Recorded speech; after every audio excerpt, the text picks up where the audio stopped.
সবাইকে আমন্ত্রণ। Clemon beyond the গ্যালারিতে হাজির হয়ে গেছি আমি রেজওয়ানুজ্জামান, আর আজকে আমাদের সঙ্গে অতিথি হয়ে আছেন নোমান মোহাম্মদ, সবাই চেনেন, ক্রীড়া সাংবাদিক। স্বাগত জানাচ্ছি নোমান মোহাম্মদ। ধন্যবাদ। নোমান মোহাম্মদের সঙ্গে আলোচনা করব, কিন্তু তার আগে দেশ বিদেশের খেলার সবশেষ খবরগুলো এক নজরে জানিয়ে দিতে চাই। শুনছিলেন দেশ বিদেশের খেলার সবশেষ খবরগুলো এক নজরে আপনাদেরকে জানিয়ে দিলাম। আমরা আলোচনা করব আজকে সাকিব এবং তামিমের জন্য ক্রিকেট বোর্ডের অপেক্ষা, সেই বিষয় নিয়ে। তামিম নিজে অপেক্ষায় রেখেছেন বোর্ডকে, আর সাকিবের জন্য নানা সূত্রের জন্য কিংবা নানা সমীকরণ মেলানোর জন্য আসলে অপেক্ষায় নির্বাচক এবং ক্রিকেট বোর্ড। এই অপেক্ষার শেষ কবে, কোথায়, কিভাবে, আমরা সেই বিষয় নিয়ে কথা বলার চেষ্টা করব। আমাদের সঙ্গে আছেন নোমান মোহাম্মদ, আগেই পরিচয় করিয়ে দিয়েছি।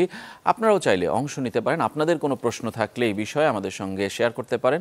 স্ক্রিনে দেখানো নম্বরগুলোতে ফোন করতে হবে সেজন্য। নোমান মোহাম্মদ, আমরা অনেকদিন ধরে অপেক্ষায় রয়েছে এবং প্রধান নির্বাচক কালকে বলেছেন যে আরেকটু সাসপেন্স থাকুক। এই সাসপেন্সের আসলে শুরু অনেক দিন আগে, শেষ কোথায় আমরা জানি না। এবার কি সত্যি সত্যি শেষ হবে কিনা এই চ্যাম্পিয়ন্স ট্রফিতে? যে সিদ্ধান্তই হোক, সাকিব তামিম খেলুক আর না খেলুক, তাতেই কি এই অধ্যায়টার একটা সমাপ্তি হবে কিনা আপনার মনে হয়? অবশ্যই আমার সেটা মনে হয়, এবং সেটার জন্য আসলে সাসপেন্সটা খুব বেশি অপেক্ষা করতে হবে না। 12 তারিখের মধ্যে তো আপনার টিম দিতেই হবে। এখন 22 জনের মধ্যে আপনার টিম দিতে হবে, কিন্তু 12ই ফেব্রুয়ারি পর্যন্ত কিন্তু আপনি আবার টিমটাতে চাইলে চেঞ্জ করতে পারেন। এখন বাংলাদেশের ক্রিকেটকে আমরা ফলো করার সূত্রে আমরা জানি যেটা, সেটা হচ্ছে কি ওটা খুব যে একেবারে অসম্ভব যে এখন সাকিব তামিমকে রাখা হবে না, কিন্তু পরের 1 মাসের মধ্যে এমন কিছু হবে যে তাদেরকে আবার দলে নেওয়া হবে, সেইটাকে রুল আউট করে দেওয়া যায় না। ও এটা রুল আউট করতে পারছে না, কিন্তু আমার ধারণা যে এই 12 তারিখের মধ্যেই এক অর্থে এটার আসলে শেষ হয়ে যাবে কোনো একটা কিছু। এবং সেই কোনো একটা কিছুটা আসলে কি, মানে যেটা আপাত দৃষ্টিতে মনে হচ্ছে, মানে বাইরে থেকে আমাদের মনে হচ্ছে কিংবা আমার মনে হচ্ছে যে দুইজনের খেলার সম্ভাবনাটা আসলে কম। আপনার কি মনে হয়, যে বেশি না কম? আমার তো মনে হচ্ছে ক্লোজ টু 0% দুজনের ক্ষেত্রেই আসলেই। কেননা ধারণা হচ্ছে গিয়ে যে লেটসে তামিমের যে ইস্যুটা আমি যতটুকু জানি, হোয়াট আই হ্যাভ লার্ন, যে গতকালকে যে মিটিংটা হয়েছে লিপু ভাইদের সঙ্গে, সেই মিটিংয়ে তামিম তার অবস্থানটা ক্লিয়ার করেছেন যে তিনি আসলে থাকবেন না, খেলতে চান না। বাট এরপরে গিয়ে লিপু ভাইরা তাকে যখন মিটিংটা কিন্তু এক দফাতে ওইখানটাতে শেষ হয়ে গিয়েছিল, তারপরে গিয়েও হচ্ছে গিয়ে তাকে বোঝানোর চেষ্টা করেছে, নানান মানে সেক্টর থেকে বোঝানোর চেষ্টা করেছে। ইভেন তার যে টিমমেটরা রয়েছে ন্যাশনাল টিমের দীর্ঘদিনের সতীর্থ যারা রয়েছেন বেশ কয়েকজন, তারা তাকে খুব করে ধরেছেন, ক্যাপ্টেন শান্তও খুব করে ধরেছেন। সো সব মিলিয়ে তাকে এরকম একটা কাছে যে ঠিক আছে যে আপনি অন্তত পক্ষে 2টা দিন টাইম নেন। এখন রাজীব ভাই, আউট অফ রেসপেক্টও তো একটা ব্যাপার রয়েছে যে আমাকে সবাই বলছে, সবাই আমাকে চাইছে। সো সেই জন্য তামিম হয়তো বা এই 2টা দিন টাইম নিয়েছেন, আমি এটাতে দোষের কিছু দেখি না। আপনি এখন বলতে পারেন চ্যাম্পিয়ন্স ট্রফির টিম দেওয়ার 4 দিন আগেও আমাদের এরকম বড় 2টা নাম থাকবেন কি থাকবেন না সেটা আমরা জানি না। সো এই জায়গাটাতে আমাদের প্রিপারেশনের জায়গাটাতে ক্ষতি হবে না। আর আপনি আমাকে বলেন যে প্রিপারেশনের জায়গাটা ক্ষতি কোন সময় হতো, যে তামিমের জায়গায় যদি আরেকজন ওপেনার থাকতেন যিনি খুব ভালো পারফর্ম করছেন এই কয়েকদিনে, তাকে আমরা বাদ দিয়ে দিতাম। কেউ তো পারফর্মই করতে পারেন না। এখন সাকিবের জায়গায় যদি এরকম হতো যে না আরেকজন সাকিব আমরা পেয়ে গিয়েছি, সো সাকিবতে থাকলে মানে এখানে হচ্ছে গিয়ে টিমের স্টেবিলিটি নষ্ট হবে, নাই তো। সো সেক্ষেত্রে আমার মনে হয় না এগুলো খুব বড় ম্যাটার করে। এই জন্য আমার কাছে মনে হচ্ছে যে তামিম এই যে 2 দিনের মধ্যে তিনি একটা ডেফিনেট ডিসিশন তো তার জানাতে হবে। আর সাকিবের ইস্যুটা হচ্ছে গিয়ে মূলত মানে তামিম অপেক্ষায় রেখেছে ক্রিকেট বোর্ডকে, আর সাকিব অপেক্ষায় আছে ক্রিকেট বোর্ডের। এখানে কালকে লিপু ভাই যেটা বলেছেন, বোলিং অ্যাকশনের যে পরীক্ষা টরীক্ষার কথা যেটা বলেছেন যে সেটাতে ফিট হন, আপনি আমাকে একটা কথা বলেন, ধরেন হচ্ছে normal situation, Shakib Al Hasan bowling action পরীক্ষায় ফেল করেছেন, সাকিব বোলিং করতে পারবেন না, সাকিব চ্যাম্পিয়ন্স ট্রফি থেকে যেতেন নাকি যেতেন না? ব্যাটিংয়ে তার ফর্ম খুবই খারাপ, তাও তো তিনি যেতেন, এটা নিয়ে তো কোনো ডাউটের জায়গা নেই। সো এখানে বোলিং অ্যাকশন পরীক্ষাটাকে সামনে নিয়ে আসাটা, এটা আমার কাছে মনে হয় যে ক্রিকেট বোর্ড আবার একটুখানি আড়াল খুঁজতে চাইছে। আমি আজকে একটা পত্রিকাতে দেখছিলাম, প্রবাবলি কালের কণ্ঠতে দেখছিলাম, যে তারা নিউজ করেছে যে ফারুক ভাই আমাদের ক্রিকেট বোর্ড প্রেসিডেন্ট, তিনি সরকারের কাছ থেকে সেই গ্রিন সিগন্যাল নিয়ে এসেছেন যে সাকিব খেলতে পারবেন। আই ডোন্ট থিঙ্ক সো, আমার কাছে সেটা মনে হয় না। মানে সেই সিগন্যাল নিয়ে আসলে কেন নির্বাচকরা কালকে বলবেন যে পুরোপুরি ক্লিয়ারেন্স তারা পাননি ক্রিকেট বোর্ডে? তারা হচ্ছে ওই যে বোলিং অ্যাকশনটা, আমি আগের বাক্যে ওইটা বলেছি যে বোলিং অ্যাকশনটাকে তারা সামনে নিয়ে আসছেন। এবং আমার কাছে মনে হয় যে আপনি আমাকে বলেন যে সাকিব আল হাসান ইস্যুটা গত কিছুদিন ধরে যা হচ্ছে, তিনি সাউথ আফ্রিকার সঙ্গে টেস্ট খেলতে চাইছেন থেকে শুরু করে যা হচ্ছে গত 3 মাসে, কোন জায়গাটাতে চেঞ্জ হয়েছে, কোন জায়গাটাতে পরিবর্তন হয়েছে যে যেই কারণে সাকিবকে এখন বাংলাদেশ ক্রিকেট টিম বা ক্রিকেট বোর্ড খেলানোর ব্যাপারে সরকারকে রাজি করেছে? এবং আরো পরিস্থিতি ঘোলাটে হয়েছে নানা ইস্যুতে, তার বিরুদ্ধে নানা তদন্ত কিংবা অভিযোগ কিংবা শাস্তির ক্ষেত্রে। আমরা আপনার কাছে ফিরবো, দর্শক আছেন, আমরা একটু ফোন নিতে চাই, পরিচয় জানিয়ে আপনার প্রশ্ন অথবা মতামত জানাবেন। আমি ডাক্তার পিয়ারউদ্দিন বলছিলাম, জি, কুষ্টিয়া বাংলা বাজার থেকে। জি, আমার প্রশ্ন হলো, আমি 1995 সাল থেকে রেগুলার ক্রিকেট খেলা দেখি। সে আইসিসি যে সময় আমরা আকরাম খানের হাত ধরে চ্যাম্পিয়ন ট্রফি জিতে আমরা আইসিসি চ্যাম্পিয়ন হয়ে আমরা চান্স পেই সেখান থেকে। কিন্তু আমাদের দেশে অনেক খেলোয়াড়রা গেছেন, আসছেন। তো সাকিবের সাথে আমার মনে হয় আমার এ বয়সে আমার এই জীবনে যতদিন থেকে ক্রিকেট খেলা দেখি, আমি সম্ভবত সবার চেয়ে আমি বেশি ক্রিকেট খেলা দেখি। আমি ডাক্তারি করি, তো আমার চেম্বারের সামনে অল টাইমই টেলিভিশনটা ওপেন থাকে, আর আমি ক্রিকেট আলোচনা, ক্রিকেট খেলাটা সবচেয়ে বেশি দেখি, আমার অনেক পছন্দের খেলা। তো সাকিব আমার দৃষ্টিতে তার কোনো তুলনা হয় না। এই সামান্য একটু রাজনৈতিক ইস্যুতে সাকিবের মতো খেলোয়াড়কে এভাবে ছুঁড়ে ফেলে দেওয়া আমাদের মতো হাজারো কোটি দর্শকের এটা অনেক বড় আঘাত, অনেক আমাদের একটা লাঞ্ছনা এবং আমাদের একটা যন্ত্রণা দেওয়া। আমি অনুরোধ করব বিসিবিকে, তাকে যে কোনো ভাবেই হোক না কেন, তার মতো একজন খেলোয়াড় দলে থাকা মানে কি আমরা অন্যরকম একটা উজ্জীবিত হই, আমরা একটা সাহস পাই। আমাদের সহযোগী সহযোদ্ধা খেলোয়াড়রা অনেক ভালো খেলতে পারে, তার উপরে ভর করে সে থাকা মানে অন্যরকম। সে কোন পারফর্ম খারাপ করছে, তার সাথে তার সমমানের খেলোয়াড় আমাদের দেশে আজও। ধন্যবাদ আপনার পুরো মানে আমি আবেগটা বুঝতে পারছি এবং আপনার অনুভূতিটাও আমরা বুঝতে পেরেছি, যদিও এটার সাথে অনেকের সিদ্ধান্ত জড়িত। ধন্যবাদ।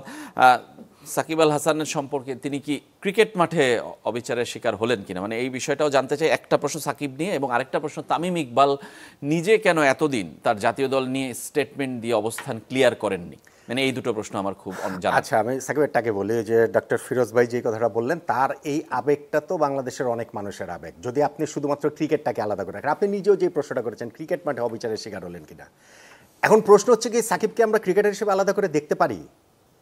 সাকিব কি সেই জায়গাটা রেখেছেন? যদি ক্রিকেটার হিসেবে আমরা আলাদা করে দেখতে পারতাম বা দেখতে চাইতাম বা দেখার মতো একটা অবস্থা থাকতো, ক্রিকেট খেলা চলাকালীন সময় তিনি তো রাজনীতিতে আসতেন না। যখন তিনি রাজনীতিতে এসেছেন, ইভেন তার আগেও যে মাশরাফি রাজনীতিতে এসেছেন, যখনই খেলা চলাকালীন সময়ে রাজনীতিতে তারা এসেছেন, সাথে সাথে শুধুমাত্র ক্রিকেটার পরিচয়টা দিয়ে আর তাদের ওই পরিচয় দেওয়ার জায়গাটা থাকে না। Plain and simple. হ্যাঁ, মানুষ তো ভুল থেকেই শিখে, মানুষ শিখে, মানে ইনস্টিটিউট শিখে, দেশ শিখে। ধরেন এখন আমাদের ইনস্টিটিউট, আমাদের ক্রিকেট বোর্ড, তারা আসলে শিখছে বলে আমি আশা করব যে বাংলাদেশের কোনো প্লেয়ার অ্যাক্টিভলি জাতীয় দলে থাকার সময় তারা আর রাজনীতিতে আসতে পারবেন না, এরকম একটা জায়গায় ক্রিকেট বোর্ডের অবস্থানটা নেওয়া উচিত ভবিষ্যতে বলে আমি শুরু করি। সো সাকিবকে ঠিক আসলে ওইভাবে যদি বিবেচনা করা হয় তাহলে এটা হবে না। হ্যাঁ, অবশ্যই যদি আপনি মাঠের হিসাব করেন, সাকিবের বাংলাদেশ ক্রিকেটের প্রয়োজনীয়তা আছে, এখনও আছে। এই যে তার চোখের সমস্যা, এই যে তার ব্যাটিংয়ের সমস্যা, এই যে তার বোলিংয়ে ফর্মহীনতা, কিন্তু বাংলাদেশ ক্রিকেট বাস্তবতাতে সাকিব ইজিলি আরও 2 বছর 3 বছর খেলতে পারেন। ওকে, কিন্তু সেই জায়গাটা এখন আর নেই বলেই আমার কাছে মনে হয় যে ওভারঅল সব কিছু মিলে এটা আমি দর্শকদের, সমর্থকদের আবেগের জায়গাটা থেকে, মানে আবেগটাকে শ্রদ্ধা রেখে বলছি। এটা কিন্তু খুব ইন্টারেস্টিং রাজীব ভাই। দেখেন, আমাদের প্ল্যাটফর্মে নট অটোমেনে আমি একটা ভিডিও, মানে আমি একটা পোল দিয়েছি, জরিপ দিয়েছে যে সাকিব আল হাসানকে কি চ্যাম্পিয়ন্স ট্রফি থেকে আপনারা দেখতে চান কিনা। 50,000-এর বেশি দর্শক ভোট দিয়েছে। 69% দর্শক বলেছে আমরা দেখতে চাই। কিন্তু ধরেন এই জিনিসটা হচ্ছে কি 2 মাস আগে যদি হতো, 1 মাস আগে যদি হতো, মানে ওই সময় পরিস্থিতিটা যখন আরো অনেক বেশি উত্তপ্ত ছিল, তখন প্রবাবলি 89, সেটা 95%ও হতে পারতো, দর্শক বলতো যে আমরা চাই না। মানে তখন পরিস্থিতিটা এরকম ছিল। এখন পরিস্থিতিটা চেঞ্জ হয়েছে ক্রিকেটের জায়গাটা থেকে, সেটা করেছে। কিন্তু ওইখানে সাকিবকে আলাদা করে দেখার কোনো সুযোগ না। আর তামিমের যে ইস্যুটা আপনি বললেন, সেইটাতে আমি তামিমকে বেনিফিট অফ দ্য ডাউট দিতে চাই এই কারণে, সেটা হচ্ছে কি যে তামিমকে নিয়ে যা কিছু হয়েছে সব কিছু হয়েছে কিন্তু স্পেকুলেশন। তামিমকে নিজে কখনো বলেছেন যে আমি খেলতে চাই কিংবা চাই না? তামিম তো নিজে কখনো বলেননি। একজন ক্রিকেটার অবসর নিবেন কি নিবেন না এটা তার ডিসিশন, ইভেন সেটা না তিনি কখন অবসর নিবেন কখন নিবেন না সেটাও তার ডিসিশন। আমি একমত। এবং আমরা কোন জায়গাটাতে তামিমকে দায়বদ্ধ করতে পারতাম, যদি তিনি ক্রিকেট বোর্ডের চুক্তিবদ্ধ ক্রিকেটার হিসেবে থাকতেন। গতবার তো তাকে চুক্তিতে রাখা হয়েছে, তিনি নিজে চুক্তি থেকে নিজেকে উইথড্র করেছেন। সো তামিমকে আমি কোন জায়গাটাতে কাঠগড়ায় দাঁড় করব, তামিম কোন জায়গাটাতে বলেছেন যে আমি চাই, বা তামিমের জন্য বাংলাদেশ ক্রিকেটের কোন জায়গাটা আটকে রয়েছে। আমি সেটা মনে করি যে ক্রিকেটারকে প্রয়োজন যদি হয় কিংবা হয় না, সেটা ক্রিকেট বোর্ডের ডিসিশন, নির্বাচকদের ডিসিশন। আর একজন ক্রিকেটার খেলা ছাড়বেন কি ছাড়বেন না, কখন ছাড়বেন, আমিনুল ইসলাম বুলবুল ভাই এখন অবসর নেননি, এখন আপনি কি বলতে পারেন যে বুলবুল ভাই কেন অবসর নেননি? তো তামিম বুলবুল ভাইয়ের মনে হয়েছে যে আমি অবসর নিব না, আনুষ্ঠানিকভাবে নেননি, তিনি কোনো ঘোষণা দেননি। কিন্তু বুলবুল ভাই কিন্তু এখনো ন্যাশনাল টিমে খেলার জন্য তামিম কিন্তু অন্য ফরম্যাটের গুলো দিয়েছেন, এই কারণেই আমার প্রশ্নটা। অন্য ফরম্যাট না, বেসিক্যালি উনি হচ্ছে কি শুধুমাত্র টি-20 থেকে অবসরের ঘোষণাটা দিয়েছেন। টি-20 খেলার মতো মানে তিনি হচ্ছে কি ওইখান থেকে, ওইখানেও অনেক নাটক হতে হয়েছে, তিনি ওইখানে একটা ইয়ে দিয়ে ফেসবুকে একটা স্ট্যাটাস দিয়ে ওয়েস্ট ইন্ডিজ ট্যুরের পরে তখন হচ্ছে কি 2000 মানে কি বলছে ওয়ানডে সিরিজ শেষে তখন সেই ঘোষণাটা দিয়েছেন। হ্যাঁ, এখন তামিমকে আমি বলছি না যে তামিম যে ঘোষণা দেননি বা খেলেননি এইটা বাংলাদেশ ক্রিকেটের জন্য আদর্শ অবস্থা, কিন্তু আমি বলছি যে সেটা যে করেননি এইখানটাতে তাকে কাঠগড়ায় দাঁড় করানোর কোনো সুযোগ আছে বলে আমার মনে হয় না। প্লেন অ্যান্ড সিম্পল হিসাবে একজন ক্রিকেটার অবসর নেবেন কি নেবেন না এটা তার ডিসিশন, এবং অবসর নিলে সেই ঘোষণাটা তিনি কখন দিবেন এইটাও তার ডিসিশন, অ্যাবসলিউটলি তার ডিসিশন।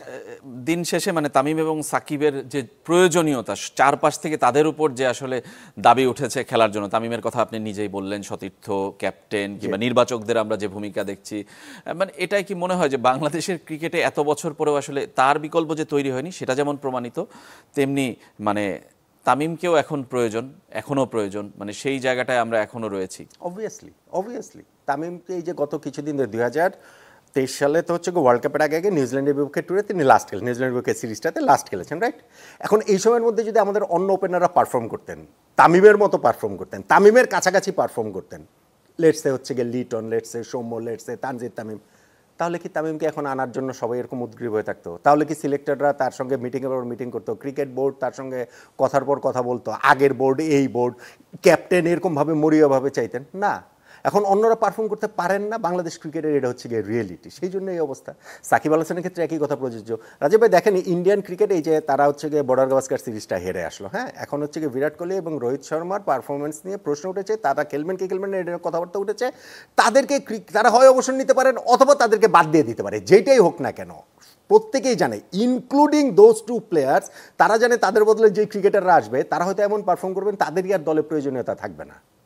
এখন একটা দেশের খেলাধুলা তো এইভাবে এগোয়, একটা দেশ বলেন, একটা ক্লাব বলেন, যে কোনো কিছুর ক্ষেত্রে তো ব্যাপারটা সেভাবে এগোয়। আমাদের ওই জায়গাটাতে আমরা নাই, আমরা এত বছর ধরে আমরা একটা পাচ্ছি যে পঞ্চপাণ্ডব পরবর্তী সময় আমাদের ক্রিকেটের কেউ, এটা তো আমাদের খুব জনপ্রিয় একটা টপিক, রাইট? এখন এই টপিকটা কিন্তু গত 4 বছর 5 বছর ধরে চর্চা হচ্ছে। আপনি যদি স্পেসিফিক্যালি বলেন 2019 ওয়ার্ল্ড কাপ থেকেই চর্চাটা হচ্ছে, মাশরাফির সময় শেষ, এই সময়টা ধরেই চর্চাটা হচ্ছে। আমরা কি কারো কোনো রিপ্লেসমেন্ট করতে পেরেছি? আমাকে বলেন যে 5 জন ক্রিকেটারের মধ্যে কারো কোনো রিপ্লেসমেন্ট কেউ হবে, কাছাকাছি জায়গায় যাবে? আমরা তো পারিনি। এইটা হচ্ছে কি বাংলাদেশ ক্রিকেটের জন্য আসলে খুবই ট্র্যাজিক একটা সিচুয়েশন, ট্র্যাজেডি এবং একই সঙ্গে কমেডিও বলতে পারি। এই 5 জনের একসাথে আসাটা আপনি কি মনে করেন যে খুব ন্যাচারাল ভাবেই তারা এসছে, এটা প্ল্যানিং ক্রিকেট বোর্ডের প্ল্যান হইতে আসেনি? না, সেটা হয় না। মানে এখন তো অবশ্যই ক্রিকেট বোর্ডের একটা ক্রেডিট তো রয়েছে, যারা এই সময় তাদের সময় এসেছে সেই ক্রেডিটটা তারা নেবেন না কেন? যেই কোচটা তাদের ডেবু করিয়েছে, যেই সময় ক্রিকেট বোর্ডে তাদের হচ্ছে গিয়ে আন্ডার-19 খেলা শুরু হয়েছে, প্রত্যেকেরই ক্রেডিট রয়েছে। কিন্তু আমিও যে একটা কথা সবসময় বলি যে হ্যাঁ, ধরেন হচ্ছে গিয়ে এই ব্যাচটা সাকিব, তামিম, মুশফিক, মাশরাফি ধরেন একটুখানি সিনিয়র, বাকিদের যে ব্যাচটা হচ্ছে গিয়ে সাকিব, তামিম, মুশফিক, ধরেন মূলত যে এই 3 জনের ব্যাচটা 2006 আমাদের আন্ডার-19 ওয়ার্ল্ড কাপ, বা ঠিক তার আগের ওই সময়টা আমাদের আন্ডার-19 খেলা টেলা এইসব কিছু মিলিয়ে আপনি আমাকে বলেন যে 2006 সালে বাংলাদেশের যে ক্রিকেট ফ্যাসিলিটিস ছিল তার চেয়ে এখন ভালো না খারাপ? খুব বেশি ভালো বলার আমার সুযোগ, আমার বেটার আছে, কিছু বেটার আমার কাছে মনে হয় যে বেটার, আমার কাছে মনে হয় যে মানে ভালোই বেটার। আপনি যদি এখন হিসাব করেন যে আমাদের জিম, আমাদের ফ্যাসিলিটিস, সেগুলো হয়েছে, ক্রিকেট, আমাদের ক্রিকেট খেলা, আমরা যে ওয়ার্ল্ড স্ট্যান্ডার্ড বলার সুযোগ নেই না, up to the world standard মোটেই না। কিন্তু সেই ওয়ার্ল্ড স্ট্যান্ডার্ড না যখন ছিল তখন যদি এইসব প্লেয়ার বেরোতে পারে, এখন বেরোবে না কেন? তার মানে আইদার তখন যেই প্ল্যানিংয়ে তারা এসেছে অথবা প্ল্যানহীনতায় তারা এসেছে, আমরা এখনো সেই প্ল্যানহীনতার আশাতেই আছি যে অল অফ এ সাডেন আমাদের এখানে একজন তামিমের মতো প্লেয়ার চলে আসবে, সাকিবের মতো একজন প্লেয়ার চলে আসবে, মুশফিকের মতো একজন প্লেয়ার চলে আসবে। এইটা এইভাবে করে আপনি অল অফ এ সাডেন আসবে বলে আপনি আসলে সার্ভাইভ করতে পারবেন না। লেটসে ওয়েস্ট ইন্ডিজে ওই যে বলা হতো না যে একসময় যে ওদের ওই নারকেল গাছ, বৃষ্টি বিচে নারকেল মানে গাছ ঝাড়া দিলে যেভাবে নারকেল পরে ওইভাবে পেস বোলাররা পরে, ফাস্ট বোলাররা পরে। ওদের তো কোনো সিস্টেম ছিল না, সিস্টেম ছিল না বলে যখন পুরো ওয়ার্ল্ড সিস্টেমের দিকে গিয়েছে, যখন পুরো পৃথিবী ধরেন England, Australia, south Africa, India সবাই যখন ওই প্রপার সিস্টেমের দিকে গিয়েছে, তখন তারা আস্তে আস্তে ক্রিকেট মানচিত্র থেকে পেছনে সরে যাচ্ছে। সো বাংলাদেশ ক্রিকেটেরও তাই হবে। আমাদের এইখানটাতে ওই চেঞ্জগুলো যদি আমরা না করি, লং টার্ম যদি না, সংখ্যার জায়গা দেখছেন, অবশ্যই সংখ্যার জায়গা দেখি, আমরা অবশ্যই সংখ্যার জায়গা, সেই জায়গায় কথা বলবো। এবং সাকিব তামিম না থাকলে আসলে কি হবে চ্যাম্পিয়ন্স ট্রফিতে, সেটা নিয়েও কথা বলবো একটা ছোট্ট বিরতি থেকে ফিরে আসার পর। ক্লেমন বিয়ন্ড দ্য গ্যালারিতে সঙ্গেই থাকবেন। বিরতির পর আবারও ফিরে এলাম ক্লেমন বিয়ন্ড দ্য গ্যালারিতে। আমরা কথা বলছিলাম সাকিব তামিমের জন্য অপেক্ষা নিয়ে। ক্রিকেট বোর্ড অপেক্ষায় আছে এই 2 জনকে ঘিরে এবং তাদের অপেক্ষার পালা শেষ হলেই চ্যাম্পিয়ন্স ট্রফির দল ঘোষণা করবেন নির্বাচকরা। সেই দলে এই দুইজনের থাকার সম্ভাবনা কম বলছেন নোমান মোহাম্মদ, আমাদের অতিথি আজকে। নোমান মোহাম্মদ, আমরা বলছিলাম যে বাংলাদেশ যে জায়গায় আটকে আছে সেই জায়গাটা আসলে শঙ্কার জায়গা আপনি বলছেন, সেই আলোচনায় আমরা যাব। কিন্তু সাকিব তামিম না থাকলে চ্যাম্পিয়ন্স ট্রফির দলে কার্যত কি ব্যবধান করে দেওয়া হবে? সাকিব তামিম থাকলে কি হতো, আমরা চ্যাম্পিয়ন হতাম। সেই মানে বিষয়টা হচ্ছে কি এরকম যে সাকিব তামিম না থাকলে যে একটা হিউজ ডিফারেন্স মেক করবে, আমার কাছে সেটা মনে হয় না। আমার কাছে আসলে মনে হয় না। আমি এটা মেনে নিয়ে বলছি যে তাদের ন্যাশনাল টিমে প্রয়োজনীয়তা আছে, এবং আমি সত্যি সত্যি মনে করি যে লেটস আমাকে যদি পার্সোনালি জিজ্ঞেস করা হয়, আমার হাতে যদি অপশন থাকে, আমি সাকিব তামিম দুইজনকেই খেলানোর পক্ষপাতী। ক্রিকেটের বাইরে অন্যান্য জিনিস সাকিবের রয়েছে, তামিমের ফিটনেস ইস্যু রয়েছে, কিন্তু আমি মনে করি বাংলাদেশ ক্রিকেটকে আগামী 1 বছর 2 বছর 3 বছর এখনও দেওয়ার মতো যথেষ্ট কিছু তাদের মধ্যে রয়েছে। বাট দ্যাট ডাজেন্ট মিন যে তাদের খেলা এবং না খেলাটাতে চ্যাম্পিয়ন্স ট্রফিতে আমাদের একটা হিউজ ডিফারেন্স মেক করে দেবে, যে সাকিব তামিম খেললে আমরা চ্যাম্পিয়ন হব বা ফাইনাল খেলবো, সাকিব তামিম না খেললে আমরা হচ্ছে সবগুলো ম্যাচ হারবো। আমার কাছে অত বড় ডিফারেন্সটা আসলে মেক করে তারা দিতে পারে বলে মনে হয় না, আমার কাছে মনে হয় না। ওকে, তার মানে তারা না থাকলেও চলতে হবে কিংবা স্বাভাবিক নিয়মে এগোবে। তামিম কেন খেলতে চাচ্ছেন না, মানে এটার কোনো ব্যাখ্যা আছে আপনার কাছে?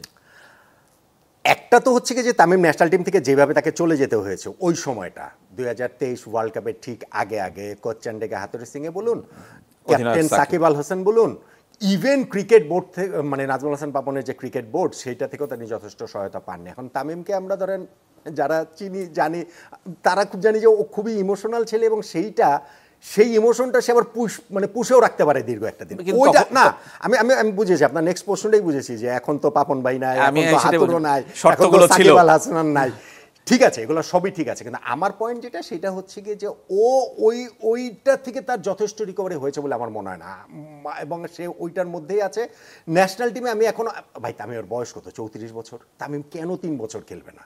আপনি চ্যাম্পিয়ন্স ট্রফির কথা বলছেন, আমার পয়েন্ট হচ্ছে কি চ্যাম্পিয়ন্স ট্রফি কেন তামিম কি কারণে আগামী 3 বছর? আমি বলছি, আমি তামিমের থেকেই আমি বলছি, এবং তামিম কি আচ্ছা ঠিক আছে T20 থেকে 3 বছর, তামিম কেন টেস্ট খেলবে না? বাংলাদেশ এখন যেসব টেস্ট সিরিজগুলো ধরেন গত কিছুদিনে যে আমরা খেলেছি, তামিম এইসব জায়গায় আমি শিওর যে তামিম ফিট, হ্যাঁ তার একটা সংকটের জায়গা হচ্ছে ফিটনেস, আমি ফিটনেস তার পুরো ক্যারিয়ার জুড়েই সংকটের জায়গা, সেই ফিটনেসে এইসব সংকট নিয়েই তো তিনি 15,000 রান করেছেন।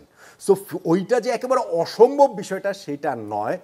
আমার কাছে মনে হয় যে এইখানটাতে তামিম কেন খেলবেন না এই প্রশ্নের একটা হচ্ছে কি উত্তর ওই জায়গাটা, এবং আরেকটা মনে হয় তামিম নিজে যথেষ্ট মোটিভেটেড না, এবং বাংলাদেশের ক্রিকেট ফ্র্যাটার্নিটি চারপাশে যারা রয়েছেন তারা তামিমকে যথেষ্ট মোটিভেটেড করতে পারছেন না যে তামিম আসলে খেলাটা খুবই প্রয়োজন। সেটা আমি cricket board, selection panel, team, coach, captain মানে সব মিলিয়ে আমি আসলে, কিংবা তামিম কি আসলে তার ফিউচার ক্যারিয়ার অন্য কিছু ভেবে ফেলেছেন কিনা ক্রিকেটকে কেন্দ্র করে, সেটাকে নট নেসেসারিলি। এটা নিয়ে অনেক কথাবার্তা হচ্ছে যে ক্রিকেট বোর্ডে তামিম আসছেন, ক্রিকেট বোর্ডে এসে এই ক্রিক অপসের দায়িত্ব নিচ্ছেন, এই করছেন সেই করছেন, এগুলার এই মুহূর্তে দাঁড়িয়েও ভবিষ্যতে তো যে কোনো কিছুই হতে পারে, ভবিষ্যতে তামিম ক্রিকেট বোর্ডের প্রেসিডেন্টও হতে পারেন, কিন্তু আমি বলছি এই মুহূর্তে দাঁড়িয়ে এই সময়ে ফারুক ভাইদের এই বোর্ডে তামিমের আসার কোনো চান্স নেই।